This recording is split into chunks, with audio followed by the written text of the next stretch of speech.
Welcome to Season 3 of SkillCast, the podcast by the London Organisation of Skills Development. I'm Nurbanu, I'm your host. I'm beyond excited to kick off another season of powerful insights, real conversations, and game-changing skills. This season, we're leveling up, bringing you deeper conversations with experts and visionaries who are redefining success. From mindset shifts to must-have skills, we're unpacking what it really takes to stay ahead in an ever-evolving world. So if you're ready to learn, grow, and be inspired, you're in the right place. Let's get started.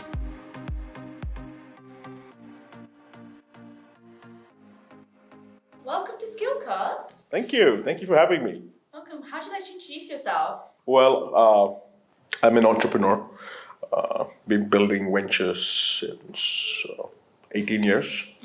Long before the word startup came into the lexicon. We used to call it new business back in the day. So that's when, so 19 years back. So if I were to, what do I call myself? I still haven't figured that out. But I'm someone who engages in new exciting projects and ventures. Oh, exciting. So how did you fall into entrepreneurship? Do you have a family background in entrepreneurship, or was it just something random that you decided? So no, actually no. So I come from a family which is, they're working class people. My dad and mom always wanted me to work in an oil corporation, because I was born and raised in Qatar, right? And in the Gulf, it's all about oil. So everyone's parents they're all telling, hey, when you grow up, you should go to that oil company, or and it's like my Swedish friends tell me when they were kids, they were told that you should go get a job at Volvo, because that was their. It's the same way in the Gulf. All we kids who were born there, we were expected to, ideally, that's when you made it after your graduation or whatever.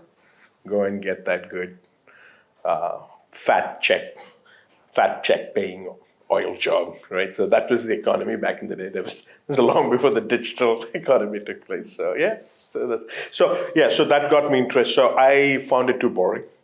And I'm someone who I would call myself a lifestyle entrepreneur. So it's not for the commercial or financial objectives.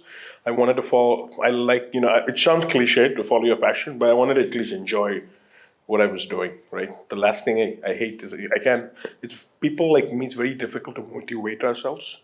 So we have to really believe or really enjoy what we're doing, so that otherwise we can't get out of the bed. So that's what got me into, hey, let me do something exciting. It's not about doing a startup, not about doing ventures, nothing like that. It's just like you want to do something which you enjoy, and at the same time it pays the bills, of course. So tell me about your first venture. What was it? Goofing around. I just landed this job as a software engineer. Now, I didn't want to be an engineer, but if you're born to Indian parents, you pretty much have two options. You either become a doctor or you become an engineer.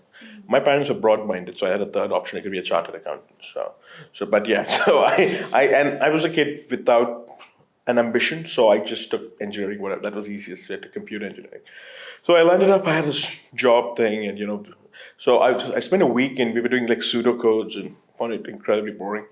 So I was on holiday for a week or something, and I ran into these two nerds who were actually building software for a travel agency. It was one of the biggest travel agencies.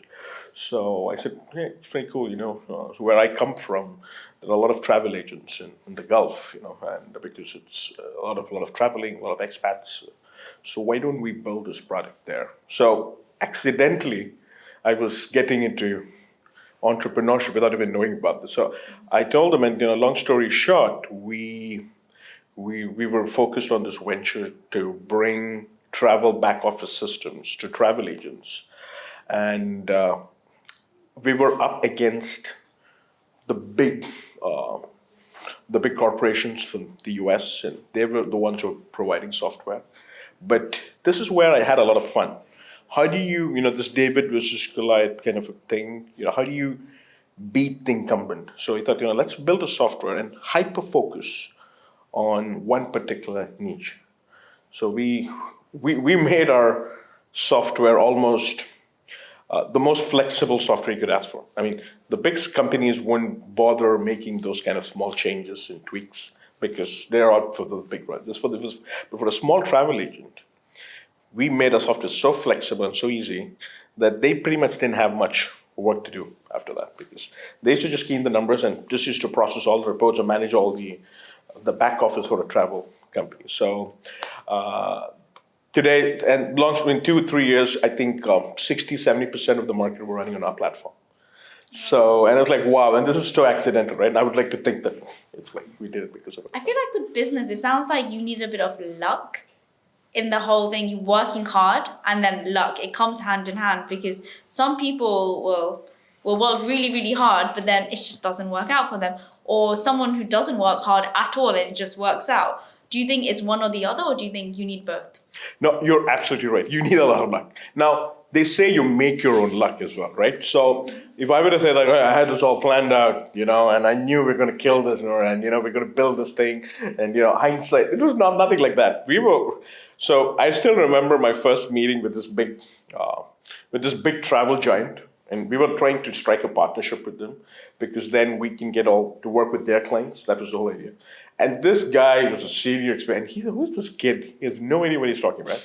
And the price we quoted was way less. And he said, "Are you sure you can deliver them?" He knows. Now, I was lucky that he wasn't one of those sharks, who took advantage of, our vulnerability. And here's a 20-year-old and 21-year-old, full of energy, full of passion, high in it, but very little experience, very little anybody's business sense. And as I told you, I'm a first generation entrepreneur, so we don't have that kind of business background. But he was nice and said, "You know what?" He wrote on a piece of paper, "You can quote me this number, You can." He said, "You don't worry," because he knows I was, we were pretty much killing ourselves by underquoting so low for this. So he probably wrote this, because he's trying to save me.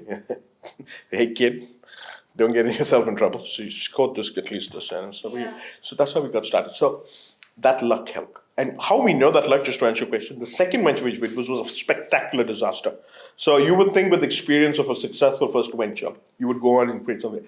The second one is like, okay, I won't say it's a disaster, but it was just break even. It never really took off. And that was, so that was a very humbling experience. Okay, so then how did you stay motivated to say, okay, now this one didn't go well, so maybe we'll just stick to the first one. How did you keep that open mindset to say, actually, let's try again. Let's do something else. This one didn't work out. What did you learn from that failure? Or why did you have that open mindset that it's okay, let's try something else? See, for me, it's pretty easy because there's nothing else I could do. And there's no way I'm going back working for the government or working for this, an oil company or, so there's no way I'm sitting in a corporation and sitting in a cubicle and, spending the rest of my life. So I'm pretty clear about that. So I had to chase the next big thing. So the first one, more like an exit, so I moved on.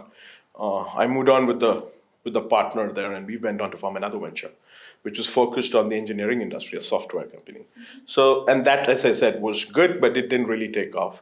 So then we said, you got to find out, and see, there's always great ideas around. And it's like, okay, I see LOSD. I want to be, that's exciting. What can we do with LSD? How about I, join with you guys and we create something new, exciting? So there's always some great ideas and inspirations all around. So one thing I do is I travel a lot. I go to a lot of exhibitions, try to talk to so many people. That's where you get those inspirations. It could be a random conversation on the flight with you, or and there's a eureka moment, and we say, okay, let's do something in back then. So so that led to the next venture, and that's why eventually I became an accelerator. Because what's an accelerator? It's like, we identify entrepreneurs with some great ideas who are actually we team up with them and grow, So I used to joke, people say, Vineet, mind your own business. But in my case, no. Your business is what my business is. So I don't like minding my own business. I'm very nosy when it comes to business. I'm not good at it. Because, see, it's very hard to build this, right? It takes 16 hours, 17 hours. It takes a lot out of you. And I honestly feel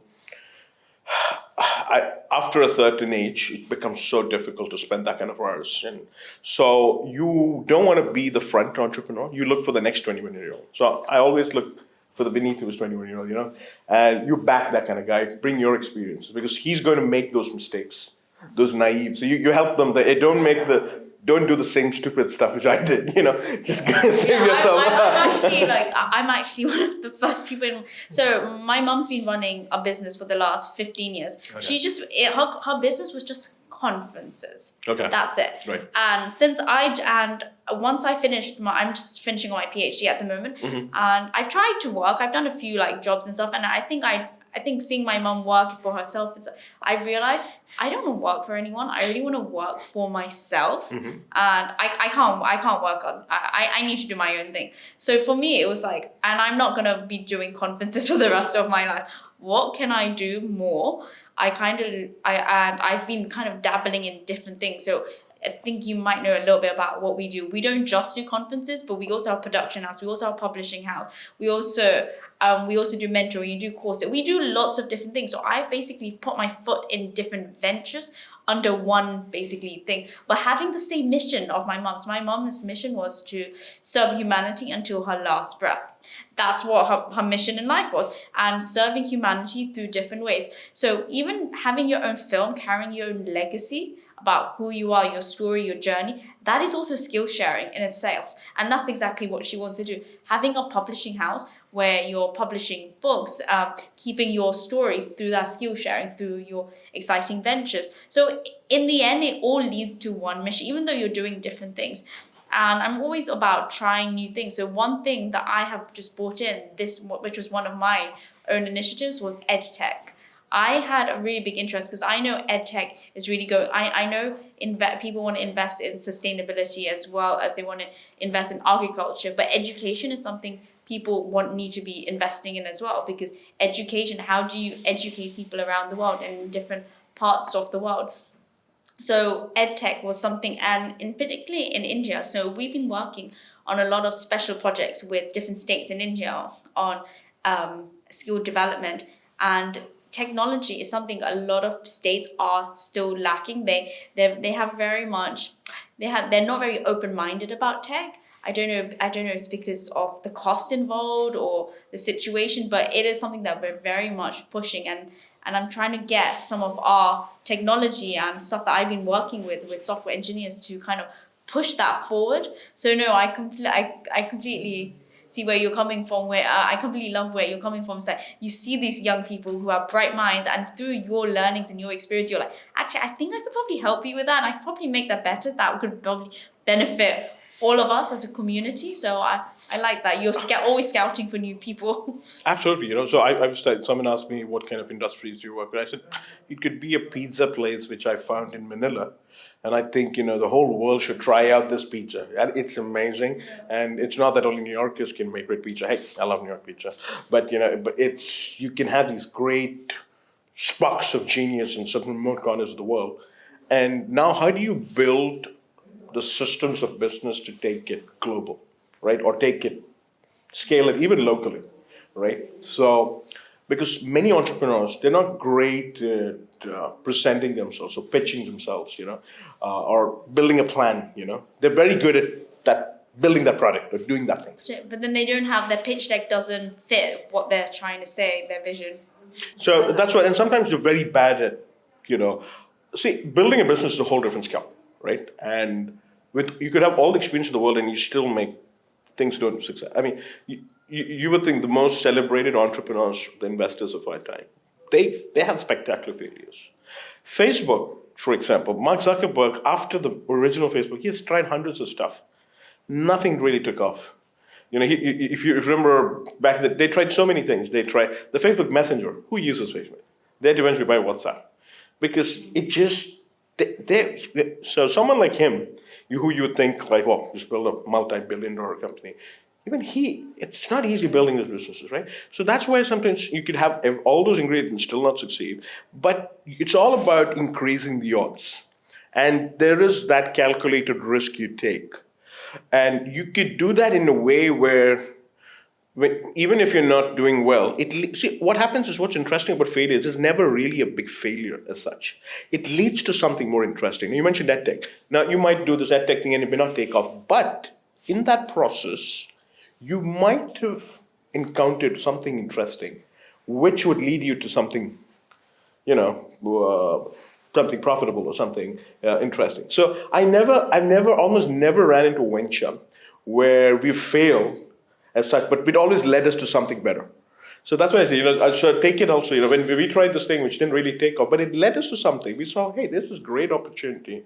Because sometimes we go, okay, this is what I want to do. And we're missing, and in that process, we identify something. And the venture itself turns into something else. So you might say at tech, you might think this is what I want to do, but then somewhere around, you stumble upon something interesting, which takes you in a totally different direction. So it's very interesting how these things play out. But my message to a lot of people is, hey, for some people, now there's a lot of people think it's very sexy to be an entrepreneur, but sometimes, but I don't think it's everyone's cup of tea. Some people, it's better. There are days where I feel I just should get a good, nice job, which your monthly paycheck, coming in, and you don't have the stress and pressure of Yeah, I like the stress and pressure. Yeah. I like and because I'm dyslexic as well, so for me, right. It's like I can't do admin. Right. I get my U's and my O. I get my N's and my U's mixed up, and my numbers go all over the place. My time, you can probably see the timing. Right. My timing goes all over the place. Don't ask me maths. Don't ask me, but ask me business. Ask me strategy. Ask me creativity. Right. Ask me ask me ask me those sort of questions. I can ask you in a really high level way. Right. Ask me to pitch something. Ask me to give you vision like that. I can do, and people can see that. And naturally, I knew that this is what I'm good at. Right. Being told what to do, and being told this is the process. I don't do processes. I cannot. I don't have a structure. Right. I don't do calendars because I'm probably gonna put the wrong time zone in anyway. So I'm very, very open and very flexible in the way that I work. It bothers a lot of people, but I get the job done. No, I mean, yeah. No, because that's why I said, there are things what we lack in. That's when it's always nice to bring a co-founder or a partner who's good at that. That's why I have my Professor Somani, who's also the co-CEO of the company, who keeps the calendar. But both of you can be the same. Yeah. We are complete opposites. Right. I'm that B-type personality. I'm really chill, very relaxed. I'm like that guy when the light is broken and the wife says, "Can you fix that?" And she keeps getting annoyed. "Can you fix it right now?" And I'm like, "I'll do it later." Yeah, I'm basically that human. Right. I'm so chill, so laid back. But when I need to get something done, I get it done, and I work very well under pressure. I love the pressure. Right. And at that point, I was just, because I get told all the time to other family members, just get a proper job. Then everything's stable. But no, I don't want a proper job. This is the proper job. Correct. Yeah. I mean, and that's what I said. It's a mindset thing. So if you're the chilled out person, there's someone who should be like a taskmaster, who's disciplined, who's organized. Other than both of you, it'll be like one crazy house, right? Which is there's no one in control. So I always tell people, it gets lonely too at the top, right? There are times when, sure, the stress is, if you enjoy it, that's great. But sometimes it gets into you, right? It's so you need. It's a lonely life. It's a lonely life. So it's great if you have. It's nothing like having a co-founder or two co-founders sometimes to be part of that journey. And but it depends on the people like you. Sometimes, see, the challenge of having partners is there is bound to be disagreements. And if you're one of those, sometimes I'm the kind of person who's like my way or the highway kind of. So you need to be very careful who you actually have as in that case if you're looking at a partner, because if you guys are not aligned on the vision, this could turn to be the exact opposite. What should be a strength becomes your biggest liability. It's all about your highest goal. What is the highest goal of your mission? Correct. Or what you do. It doesn't matter, you're going to disagree. I have disagreements with my partners and my other directors all the time. We don't align on everything. Right. But our mission is always the same. What we want to do, the fact that we want to spread knowledge and education, that meaning is always there. And if that's the higher purpose of what we want to do, despite the disagreement of a location or timing or something. So you guys are aligned on the vision of what you want. Where do you want to see LOSD, say, 5 years from now? Do you guys have a plan, a roadmap, or you want to just see how it goes? So... Well, there is a little bit of see how it goes, but then also there is this element of there is this element of growth right now, so we're trying to grow it. Scaling is probably in the next 2 to 5 years. There is this element of scaling, but right now it's just a case of growth and pitching the idea, getting more investors, because in order to grow you need investors. So that is something that I've been working on. So I've been working on a pitch deck for the past year. It should not take you that long to make a pitch deck, but for me things kept changing and we kept adding new things to the mix. And I don't like listening to, I don't like one person's advice. I like lots of people's opinions, because everybody kept giving me either ideas and different suggestions into how things should flow and how things should go. So I've been tweaking it as we go along. And plus we also work on projects along the way. And because we get so involved with because we get we get really good contracts that we get, a quite high paying contract, which is basically someone's yearly salary is what we're getting through one contract. So obviously all of our focus goes to that. So you actually don't really focus on the bigger, on everything you do. So you're just focusing on that one dimension and actually we've got like 9 dimensions that we should be working on. So that's been the main issue. But then the pitch deck is what because I'm trying to. So when you find a business, I feel a lot of businesses work based on influence, the people that you know in business, as well as your marketing strategy in terms of what influences, what figures that you have promoting your brand. If you get like, let's say Shah Rukh Khan like holding like a Coca-Cola, which he does anyway, Coca-Cola is going to continue to grow, right? So rather than getting just a random person on the street, it makes a difference. Right. And for small businesses to have that brand ambassador, there is that element of investors that need to contribute to that marketing that you have. So that's the reason. Like, yes, you have capital, but do you have enough capital for the marketing? So it's very interesting that you say that you're actually looking for investors. That means, sometimes, you would think a company like LOSD, you'd like to keep it strictly within the, within the partners, with the fund. You don't want to bring an outside investor. That's one of the battles that we've been having. I think UK, right. Because when you bring an investor outside, see, the flip side is he or she brings their own ideas. So you need to make sure the investment comes on terms that are agreeable to you as well. So, because I've seen this so many times. I have made those mistakes, taking money from the wrong kind of people who don't exactly understand your vision. And they try to impose their vision on you, which is wrong from the investor wise, because if he's looking at investing, he should just think back the entrepreneur's guts and his plans. But many times it's like, since it's money, when you put your money, you're always worried. So it's instinctive, right? Yeah, it's like when you put your money, you kind of feel like now this is I own a piece of Correct. this. And then it sidetracks, and then it's like, what's more important? Is the vision more important? Is the money more important? So and the pressure changes as well, right? Suddenly the investor says, okay, we need to have 50 conferences every 6 months and do it anywhere. You get to do it. So it's I don't know. It brings all kinds of. So this is ridiculous because he wants to make a bang on his buck and he thinks you need to do. And what happens is, I know so many instances where, say, there's this great chain of hospitals. They were doing great, but then they suddenly got private equity funding, and suddenly they had to open like 100, branches, and even in areas where there was no demand, you didn't have enough patients. But it's all about inflating the numbers and raising the valuation. So you need to have the right kind of person to come in, and you need to know if he or she's aligned, and sometimes it's great if they bring some strategic strength. Maybe when you say EdTech. If it's someone, if it's a complementing kind of company, right? A company which complements that, right? If it's an investor who runs a university, for example, or whatever. Maybe that's a bad idea because that cuts off the other university who wants to be a partner in it. So sometimes you got to think in terms of that as well. So what they bring to the table besides the money, it's the network, it's the strategic vision. It should be a force multiplier. So another way of looking when people raise capital is, what else can the investor bring to the table besides the money? And it's interesting, like, because obviously we are like in that stage of investment, we're currently on seed so pre-seed, because we already have capital, but it's that seed and like going. I think we're probably between seed and A series. I don't know. I think that's where we probably. You don't need to put up. I think that's probably where we're sitting at the moment. It's like, how do we kind of go? I think so. Once we've got that growth, then I think the scale just becomes like natural, Right. part of the process, I guess. So how many years has it been? As in the business. Business, yeah.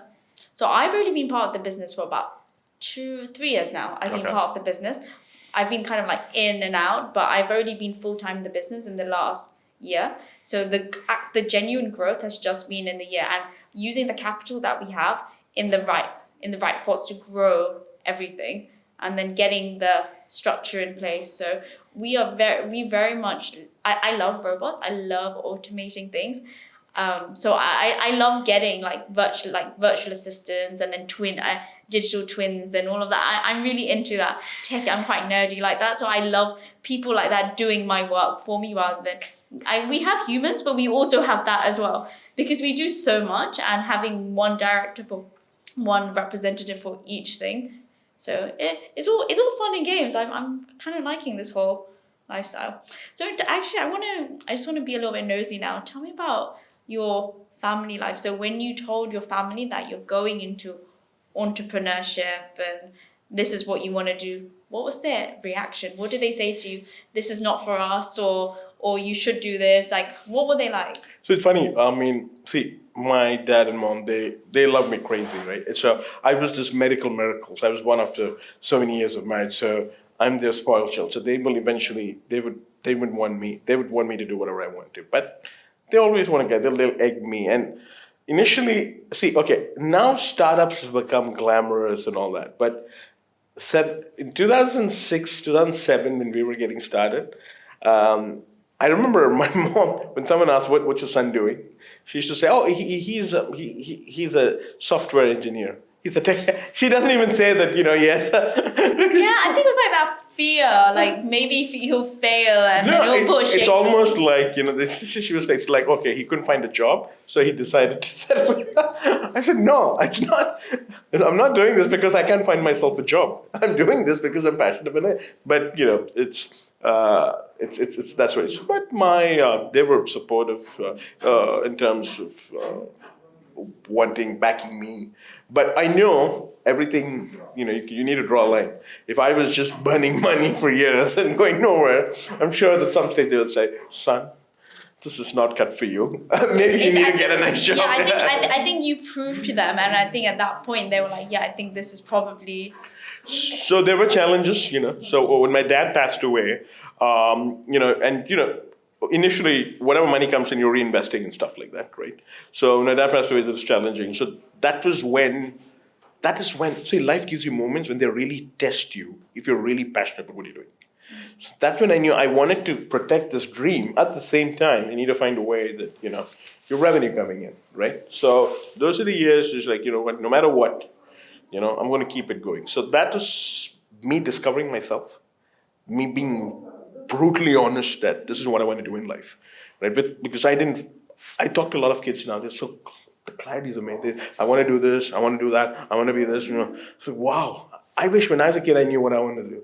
I had no. I was just enjoying myself. So for me it was a path of discovery as well. So those tough times are your biggest teachers in terms of say your business is not doing well. You're struggling for income. Will you still stick through those tough times? And that tells a lot about your inner desire for it to succeed. And for your inner desire to succeed, it means how long are you ready to stay the lane, right? And how long you're ready to put through it, right? So that's where, keep at it. Interesting. I think that's a really nice point to end on, and lovely advice. Thank you so much for your Thank you. Thank you for having me.